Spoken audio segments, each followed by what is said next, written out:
I guess we had, we tried it once. We said, what the hell?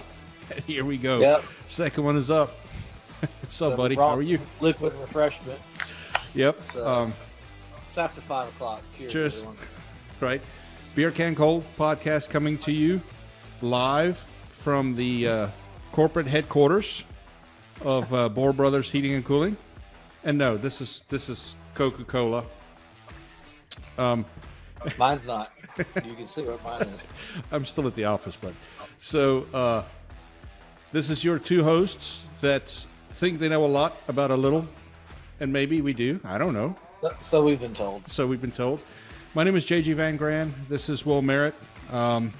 We will reintroduce ourselves a little bit more because I don't think the pilot will ever see the light of day if I can help it, because that one was a little rougher than I think this one is going to be. It was good, though. It was good. So, but I feel the energy today. It's going to be a fun one. We're going to kick off our podcast here. We're talking a little bit about culture, how to hire people, kind of what's within our companies and that type of thing. But I think we start, Will, by just kind of reintroducing ourselves. So I'll let you go first. Okay. Will Merritt, been in the industry 29 years, worked in distribution for most of my career with JG here, and went from there to contracting side shortly. And then I have been on the marketing side. I'm one of the managing partners of Effective Media Solutions. So we're a full service marketing advertising agency, and our whole clientele is heat and air conditioning contractors, some plumbers as well, but that's all we do. And we do it from A to Z, from websites to TV and radio and everything in between. Very, very cool. Also, one of our very first sponsors. I guess since I get to use the office, so our company should just be our first sponsors. I guess so. We'll edit the logos then. There you go. So free publicity. There you go. My name is J.G. Van Graan. So born and raised South African. I came here when I was 17 with a suitcase and $400. Dad said I had to go grow up, so I did. First thing I bought was a Bruce Springsteen CD. So I thought everybody should know that. Yep, I like that one. But I've done a little bit of everything in my life. Came over here to groom horses, and then heating and air picked me. I did not pick it. The whole necessity of your first child is on the way, and you actually have to find a real job, that kind of thing. And so started wrapping ductwork in an attic in Frederick, Maryland, for a company called Frederick Air, and kind of worked my way up. Did all kinds of things in heating and air. I've held many different positions within companies, and then ended up in distribution with you, Will. I did that for about 12 and a half years at Virginia Air Distributors. Great job, great people. Really love that group of guys, man. And then I decided to climb the corporate ladder and went into the software industry. Big mistake. No, I guess not, though. I learned a lot. I did that. Learn from it all. Oh, yeah. I did it for about a year and a half, and actually it was software that had directly to do with heating and air conditioning. So they tried to bring me in to be like the voice of the industry, right? Because there's a bunch of software guys. But I learned a lot about that industry, and it's actually very helpful now. But I did not like the job as much, and so I came back to one of my old customers. They needed an operations manager, and I started here at Bohr Brothers, and known these guys for... goodness, going on, man, I think about 10 years.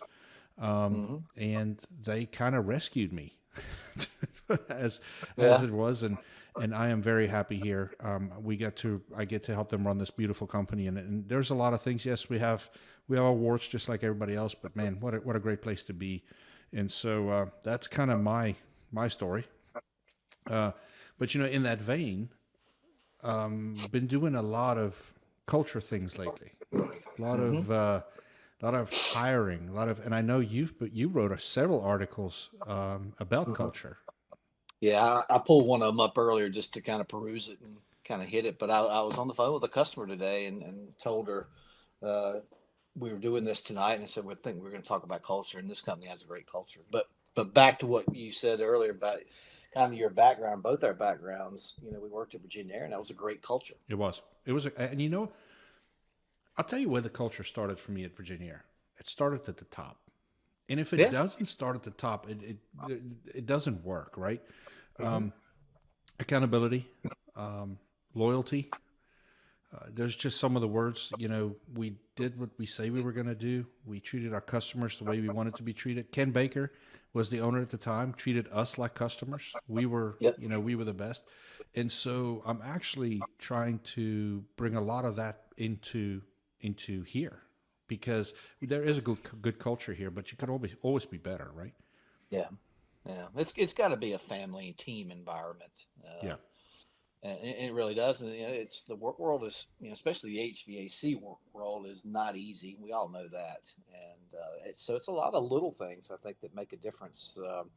And I truly believe, a lot of people think it's a dollar mindset. Hey, I can make more money. I'm going to pay somebody more. And of course, money is part of it, but I think it's not the root of it all. I think it's people want to be, thought of and cared about, and a part of a team.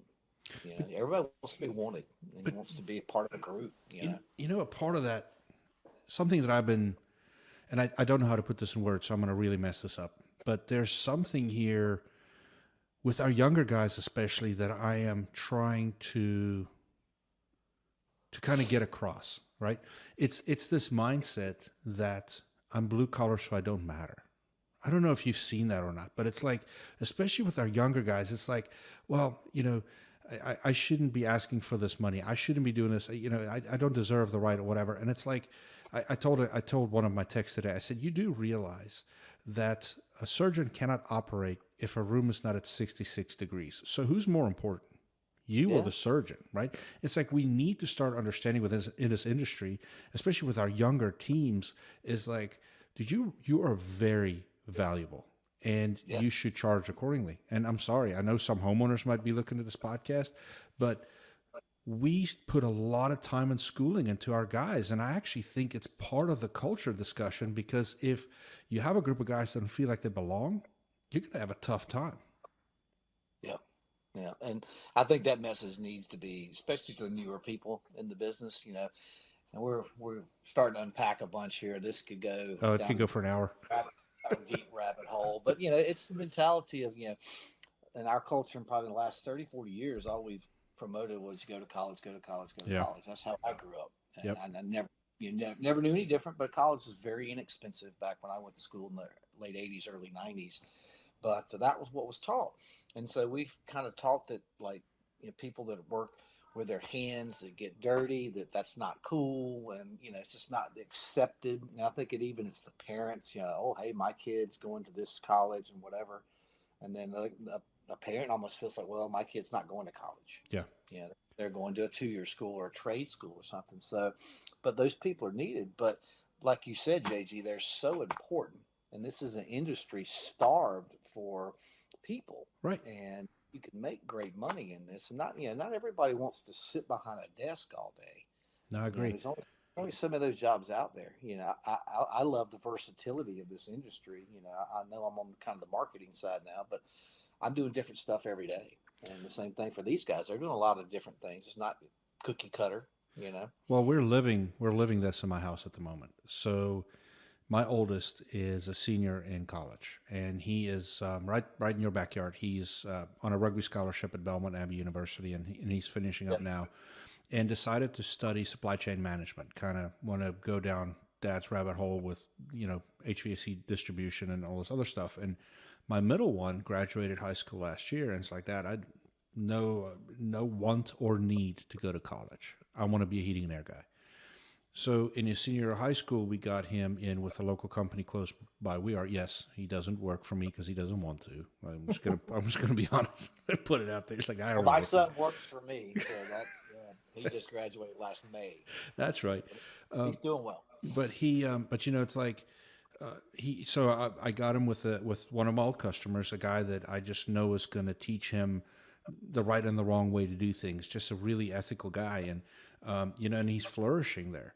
But I tell you, the other day, the two boys almost came to blow in the house because my oldest was there, and he walked in the house with a Carhartt jacket on, and my middle son looked at him and said, "Don't you think you should be taking that off?" And the oldest one said, "Well, why would I do that?" He goes, "Because it's stolen valor. Only work people wear that." we're we're card, dude. And I tell you, that did not go over well. I had to step in there for a minute for a minute. Wow. But the point being that the middle one already has a very proud, I am here doing what I'm doing, because he's going through that really tough transition in heating and air where he's carrying some tool bags and he's the one in Yeah. the crawl space, but he's earning that badge of honor. But at the same time, with what the point I'm trying to make is that the oldest is going to be better because he went to college, because that's his skill set. That's what he was going to do. He's not the technical guy as much. My younger one has always been the technical guy, right? And Yeah. so it's like, I think if we can, the message to parents for me would be, is like, let your kid be who they're going to be, Mm-hmm. right? And then my youngest looks like she might be on her way to the Naval Academy. So it's like, I have this dichotomy in my house. But bringing that back to the culture discussion just a little bit, it's like figuring out and finding these young people that's really proud and proud to be a blue collar worker. Mm-hmm. And we can reinvigorate the sense of it's okay to be a heating and air guy, because I'm pretty daggone important and I'm gonna make a good bit of money. Because if I look at my Mm-hmm. kids, one is big time in debt because he went to college, the other one's making money, right? And so Yeah. is the one really better than the other? Yeah. Yeah. Well, I think again, it's a mindset. It's like I said, you said HVAC chose you kind of when I got in it. Yeah. I was looking. I was out of college for a year or so, and I'd gone through a couple of jobs, and I was looking, and I knew somebody, a family member. My cousin worked in the industry and got me in it, and but back to culture, it was a great culture. It was Ferguson Enterprises at the Yeah, time. that's Great culture. I mean, I don't know what they did, how they got us to work the hours we worked, if the little pay that we got. I mean, I could have gone and waited tables, right. which I've been doing some of that prior, and made more money, for No, those amount of hours that we worked. But it created, just a good work ethic, instilled a great work ethic in me, and then I got to be, a passion for the industry, and then, speaking kind of culture too, just a lot of good people in right. the industry all around, from the contractor side to the distribution side, all in, far in between. It's just a lot of good people. So So tell me this: you get to deal with several companies on a marketing level at this point. What would you say is some good culture traits that some of these companies put out there, to like the customer first culture? Like the customer is our lifeblood. Like, what do you see in those cultures that stands out to you? no, I mean they care just like we used to when we worked together. We cared about our customers. I think they care about their customers. They care about their employees. You know, I've got up an article here, and like you said earlier, JG, I think it comes from the top down. Yeah, You got to lead by example. You got to realize that, you basically work for the employees. right. You really do. You got to have that mindset. They're not working for you. Not kissing the ring, so to speak. You are their employee essentially. Yeah, And again, it's got to be a lot of little things. Like I said, money, of course, is a part of it, but it's got to be. I'm just thinking of doing what I see a lot of customers do. They know each other's families. They know who they are, and they encourage. They do multiple events. hmm You know, each year. All the people, they do some fun stuff together. And again, like I said, it's hard work. So you got to have that.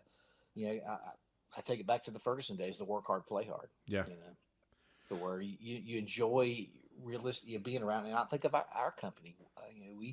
We do a trip every year. Yeah, I host a Christmas party every year. As we keep growing, we got to almost bust people in. yeah. Bring them in from outside. But it's got to be something everybody enjoys being together. You got to promote that. Well, but it does get harder. And I think that's why I'm Yeah. hoping through us doing this podcast and getting some feedback from some customers and or some people that would listen to our podcast is how they do things. Because I have 80 people here. That's a big group of people. So we do this. We're on this structure here called EOS. It's called the Entrepreneurs Operating System. I'm sorry, took a minute. But it's all about, and a big part of EOS is getting very structured and understanding right person, right seat type of situations. Yeah. And so quarterly, we have a meeting that we lay out our goals for the next 90 days and what we're going to work on and all these things. And it's a company wide meeting. And I'll tell you, it is hard when you run a $16 million company with 80 employees to find the time, number one, to get everybody in. So there's the customer still taken care of, to get it to a point where you have a space big enough to do it. And then financially, it's not cheap either to feed 80 people, right? So it's something we definitely do and something we enjoy doing. But you talk about that, a decent Christmas party for 80 employees with their families, it's a lot of money, and so it's like coming up with creative ideas to make everybody feel like they're part of the team, and moving forward. And then there's cultural things, right? The large group of our team here is Hispanic. Their culture is a little different, right? So to make everybody feel like they're part of the family, it's a big job, and it's something we take very seriously here. Yeah. Yeah. Well, again, culture, I think, is it's one of the hardest parts of any business, not just this industry. One of the hardest things. You can't fake it. No. I being when we used to call on contractors, I could walk into a customer's office and you can feel. Today I do that. We don't see people as much face to face as our geography spread throughout the U.S. now.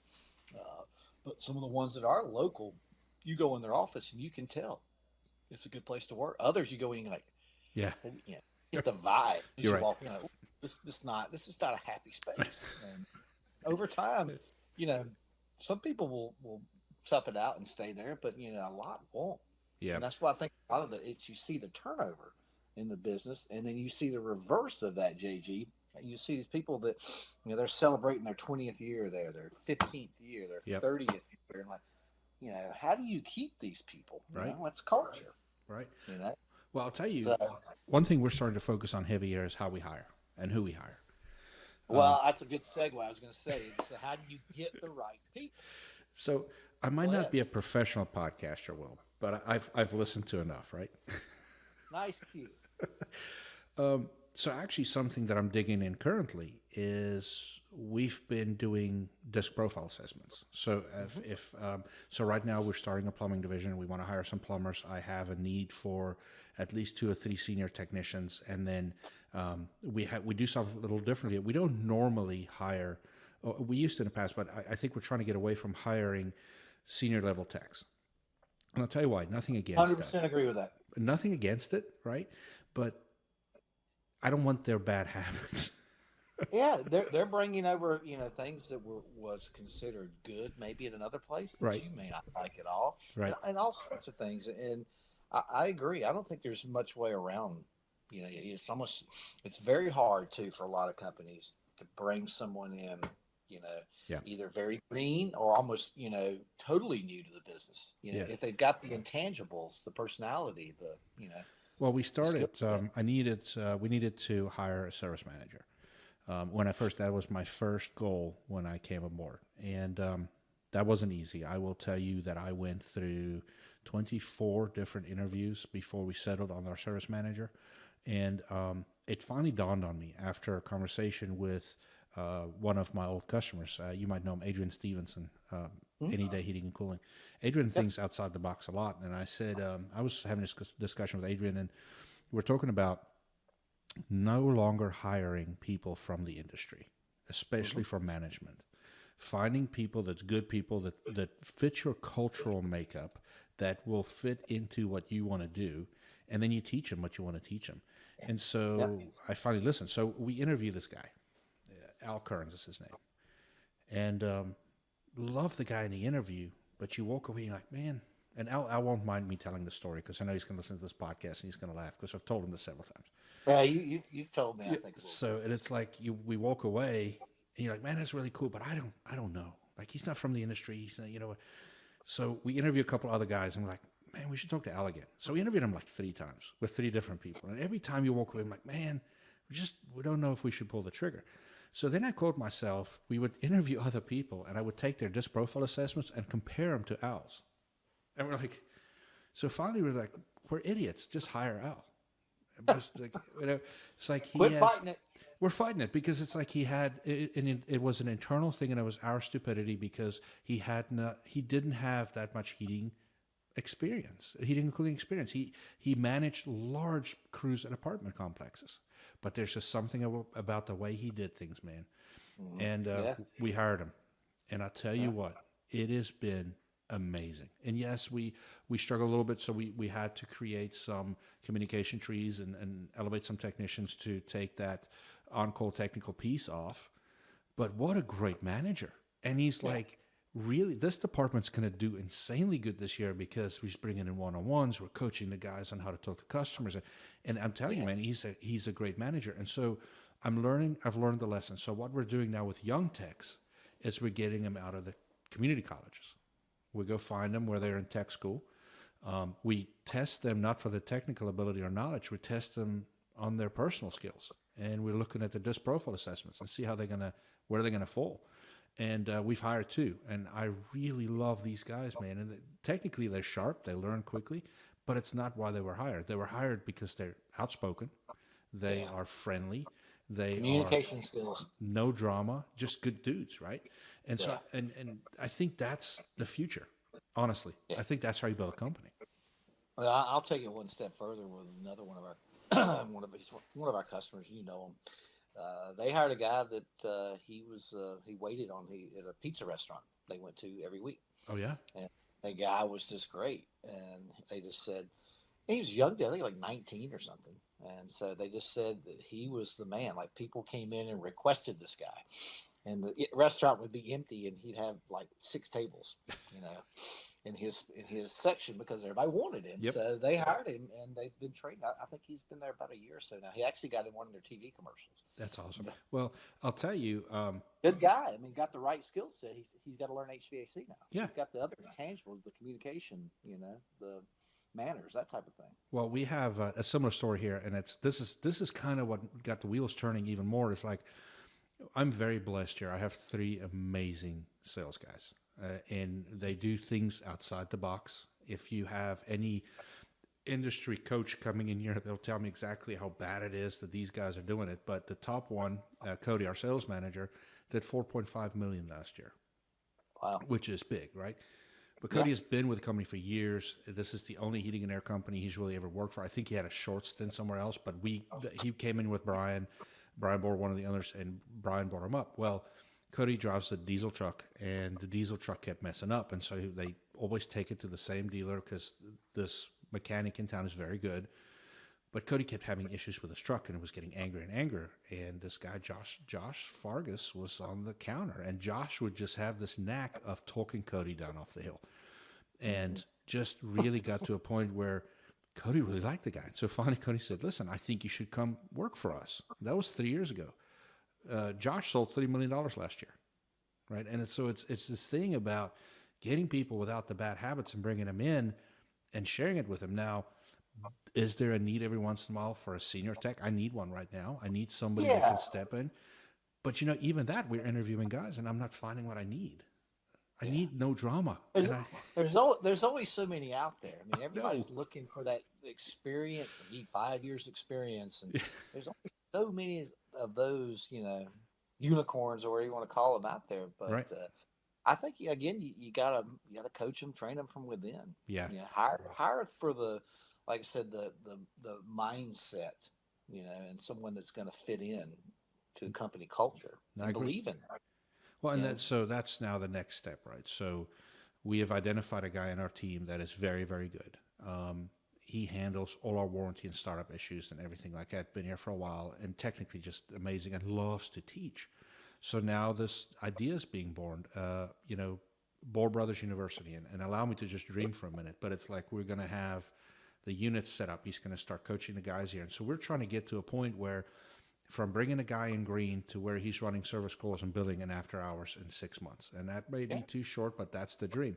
But then we see that even going further because, well, it is possible, but I think we see it going further. I think we see it getting to a point because there's a culture here within Bohr Brothers that we love other heating and air companies. We're not those guys that walk into a warehouse and hate the guy next to us because he might be taking our work. It's just not the way we are.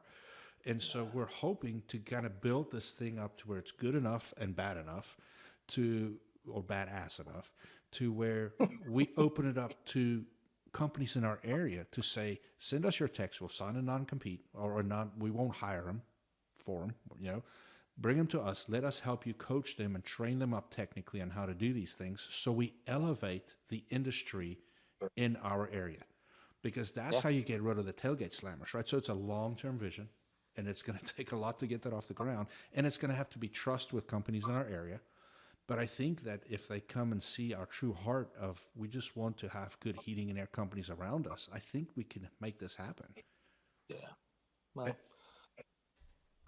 I agree. I think so many people, so many contractors in our industry are so worried about, giving secrets away, worried about there's enough business to go around. But it's not easy though, No, I and agree.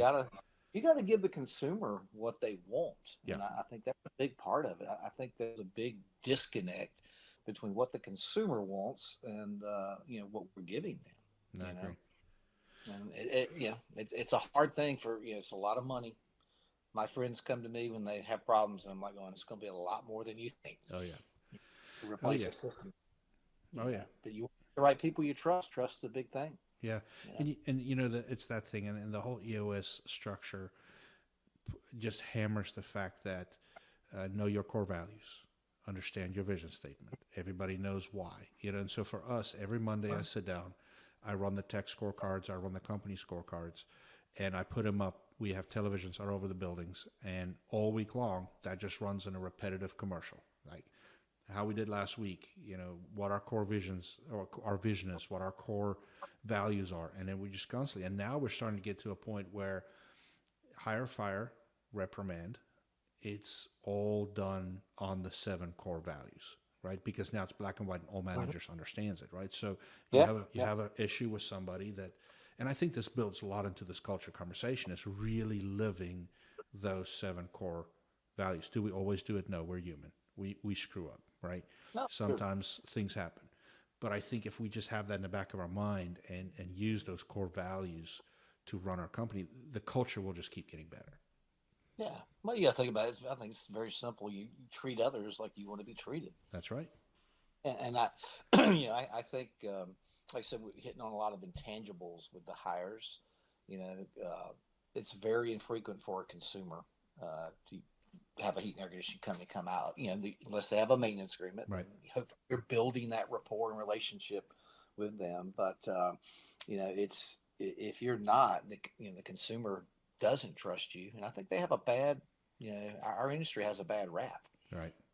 You hear it all the time. All these people came out and, this, I looked it up. This igniter costs $15 on Amazon. They charged me $350. That's right. Well, it's all these other things involved with it. The license, the insurance, everything involved with the training, to have that person come out and do, they know that this is the right part. Here's how you put it on properly. And then your warranty, but you got to convey that value. And our industry does a poor job of that. Yeah, we actually had a very upset customer today. Wasn't our customer. He called up out of the blue, installed a mini split himself, but then found out he couldn't charge it. So then got love those. We were really upset with the price we quoted him. And I'm like, I'm not sure you understand the labor, everything. Well, why won't you warranty your work? No, I'll warranty my work, but I'm not warranty your product. Like I didn't put it in, all these things. And so it just points to what you just said. It's like people don't realize what it takes and what it, we do this thing. We're going to do it again on Tuesday with our technicians, where we lay it out for them how much it costs for them to knock on a door. And we do this conversation every time we see our $0 tickets tick up. And I have this great spreadsheet, and I actually paid for it. Some spreadsheet guru sold it online for heating and air companies. Bought it a while back. And all you do is you go in there and you put in how much to pay that technician, what their benefits are, how much the benefits cost, take-home truck. You put a value on all that stuff. Then there's this little thing called efficiency. And people don't realize you don't bill a heating and air technician 8 hours a day. You can't, right? There's drive times, everything. So an HVAC technician's billable hours. Billable hours. It's only he's only able to bill 50% of his day, right? So that he's very inefficient. Installer's a little bit more efficient. And then, by the way, I'll tell you about kitchen in a minute. I found out something about refrigeration techs that's awesome for us, not necessarily for the consumer, but the whole thing is like you put all that together, and then you quickly find out a $30 an hour technician costs you $130,000 a year. Yeah. And people don't understand it. And so now I have 19 guys that makes about that much money. Do you know what my payroll is a year? And that you have to pay to keep the best, right? And so that's another part of the culture. If you don't pay well, so we're a living wage company. That puts a whole different spin on things, right? But you hire the best, you keep them, and the way you keep them is you pay them. Yeah. So, but what I was saying about kitchen techs, dude, that refrigeration department or industry is something that I don't know how much you know about it, but they just do this thing. A little. They do this thing called port to port charging. So if I'm done with this call, the next customer's on the clock the minute I start my truck. So they're 100% efficient. It's insane. I was like, people I like that idea. I like it too, but I don't think that's not going to go over residentially, by the way. I don't think we're going to get that done. But commercially, that's just what they do. And it's interesting. Yeah, that is interesting. So we're right at 31 minutes, and we can go on for another 2 hours, I feel. But I have an idea, and I don't know how this is going to work out. So this is where we can actually edit it out if it doesn't work. Or maybe we just leave it in, right?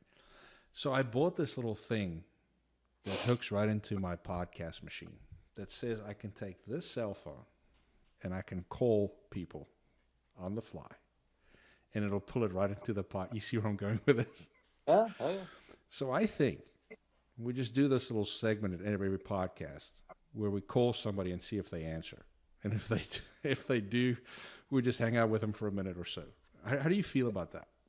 I like it. You know, all right. Who do person on the end of the line, it could be different depending on who we're calling. I also need to, I don't know, I felt like if we prep these people, it wouldn't be so much fun, right? So I think, what I was just thinking, for the first time ever trying this, and I'm going to completely screw this up, I think we call our old boss. What do you think? Okay. Do you think he'll take our call? Potentially, yeah. You think so? He'd probably take it from you over me. Maybe not. I don't know. All right. The last couple of times I've called him, he answered. Let's see what happens. So. Is it going? Is it ringing?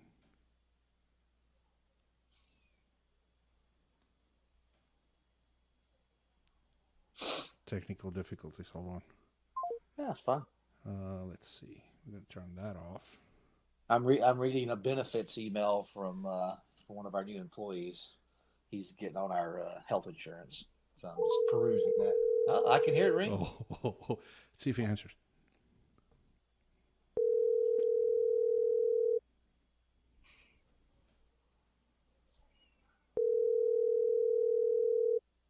I don't think he's going to answer.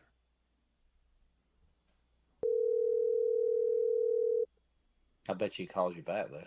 Maybe. That's my money. As long as he'll call you back. Nope, didn't answer. I wanted to cut it before. All right. So that could be a nice tease that we put out on social media. That, beware of a call on Wednesdays at like 5:30, 6 o'clock. So maybe we do one more. I have one more guy in mind, but I'm wondering if this guy, if he'll answer the phone. And then if he does, what he will say right away. See, his name is Danny Wilson. What do you... He won't answer. You think you'll answer?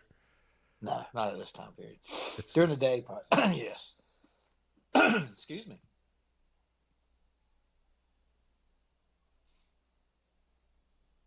Let's see.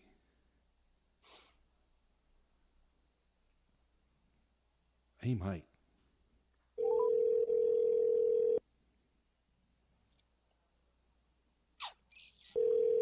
No.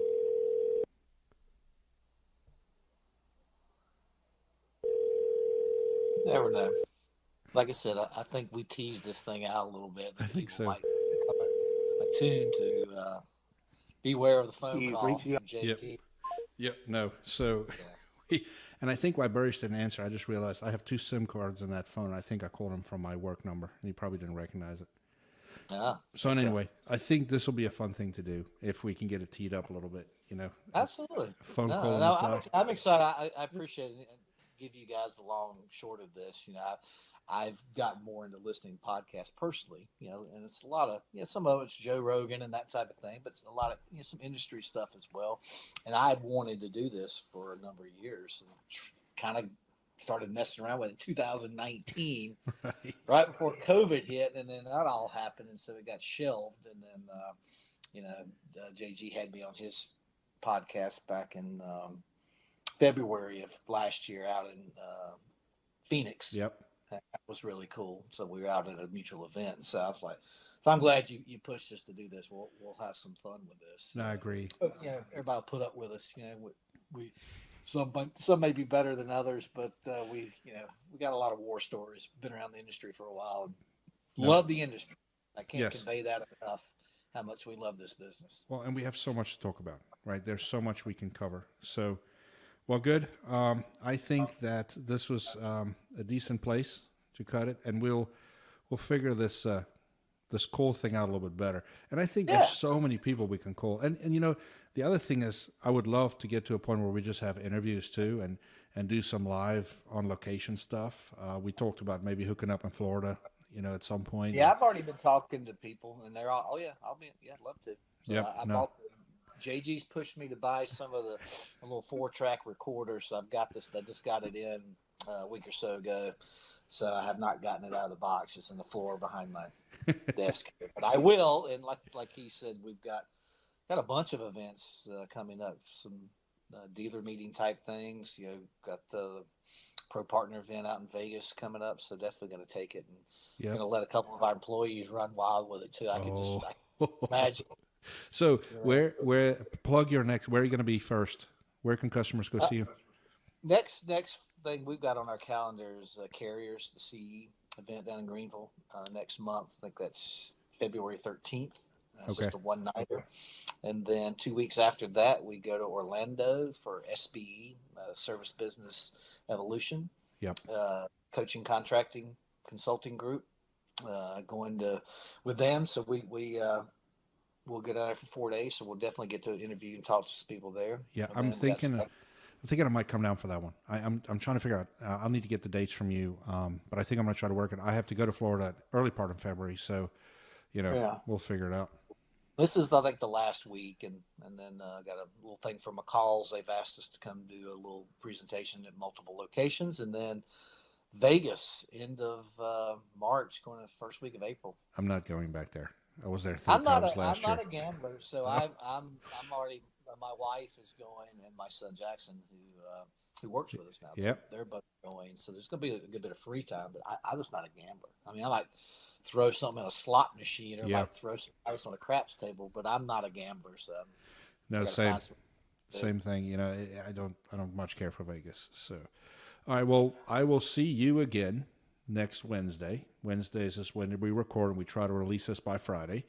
And hopefully our YouTube channel opens up soon. As they said, we have to be 30 days before they'll open us up. So I think that's something new, because we've had to set up YouTube channels for customers of recent. They hadn't done that. Could be, who knows? Google changes the rules all the time. But I think here'd be a thing too, JG. We can do is we can throw out each week. What do people want to hear? Yeah, ideas of topics.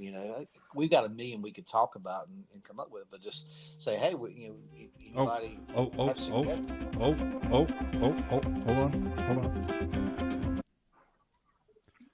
Mr. Burrish. What are you doing? I have to warn you, sir. You just called into the Beer Can Cold podcast with J.G. Van Graan and Will Merritt. How are you, sir? You are live. Well, you are live, sir. That is not good. That's all I know. We are actually doing our very first recording, and we thought that there would be no better person to call on our first podcast than you, because I know you are a big fan of us, and we're a big fan of you. So it just seemed like that was a good one to start with. That's excellent. How's things? Well, loud and clear. Yeah, how's things in the land of distribution? It's wonderful. We get snowed in a lot, and it doesn't really even snow, but they take a snow day anyway. That's how it works. Yeah, you will be proud of me. I had several techs called out today, so me and my service manager jumped in pickup truck and we ran some calls. Sold a unit on my first call, so that's how we roll. Nice. That's awesome. So, well, Mr. Burrish, we just want to give you a call. We want to invite you at some point to be on our podcast. I think we will do another steak cook at Will's house, and we'll turn the mics on for that one. I think that's an excellent idea. That'd probably be a highly watched one for the shenanigans. 100%. We'll have to maybe wait until it gets a little warmer. That could be a sit out at the bar outside. Yep. Yeah. Mm-hmm. No, that's awesome. Well, thanks for calling us back. That What kind do of makes you guys sure. are? Where are you both? At the moment? I'm in my office at work, so we record Wednesday afternoons after 5 because it's a beer can cold podcast. And even though I'm on premise and only allowed to drink Coke, Will can have a beer, right? So I see. I'll have to move this to my home office, I think. But and so we're just doing it through a app that brings it all together. So as soon as I got this done, I'll send you the link and you can listen. Excellent. So is Will Merritt in Charlotte then? Yeah, I'm doing this remote. Yeah, he's in Charlotte. Gotcha. I'm in Durham, so we're able to put it all on one screen via this great technology and the interwebs. Mm-hmm. Sounds the old awesome. interweb. So The old, well, thank you, sir. the World Wide Web. I've heard of it. Yes. Yeah. Yep. No, we have. So, well, thank you for calling in. We're wrapping up the episode here, so I'll send you the link as soon as it's live. All right, later, buddy. All right. Thanks, Gary. Hey, man. See you guys. All right. Told you we'd call back. Didn't I say that? That couldn't have gone better. That is awesome. That's awesome. No, that was great. So yeah, I think that we'll start warning some people. Beware. Yes. Phone call at 5:15, 5:30 on Wednesdays. Yes. You know. Well, great. Well, Cool. Did I break it? I broke it. No, I didn't. Uh-uh. No, I didn't break it. I just need to figure out how to push the button. No. Well, great. Well, Well, so cool. we'll wrap this one up. We'll get back together on Wednesday. And I have a great week, man. Yeah, you as well. Heal up. All right, buddy. All right. See you next week. Thanks. All right, bye. Bye.